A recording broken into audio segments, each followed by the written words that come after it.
All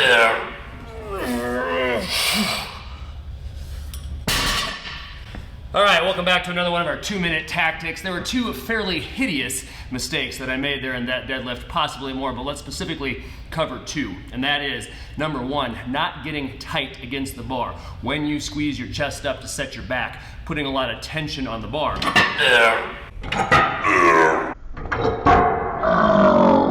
And number two, and this really applies to all lifts, releasing your breath during the lift, specifically releasing my Valsalva, releasing my tightly held breath at the top of the lift on the deadlift.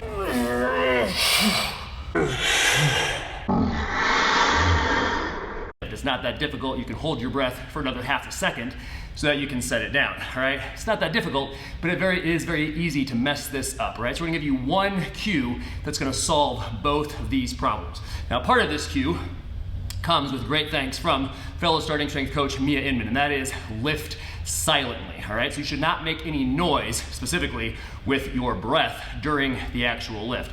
Number two, we're gonna add something to that cue, and that is the opposite of lift silently, and that is get loud.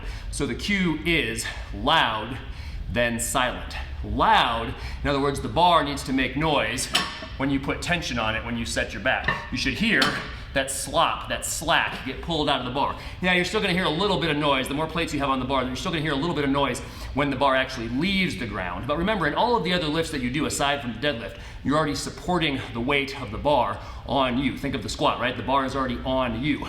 This is not true for the deadlift, but you've gotta make it as true as it can be. So support a lot of the weight of the bar when you set your back. So loud, and then everything after that is silent, all right? That means it should be as quiet as it can be off the floor because you've pulled a lot of slack out of the bar, and then specifically it needs to be silent at the top until you set the bar back down. So it's gonna work like this.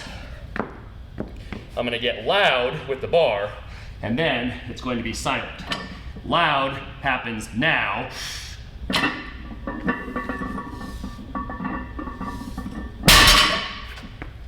And then it's pretty silent the rest of the way. Hopefully this made it under 2 minutes. As always, we hope this helps you get stronger and live better.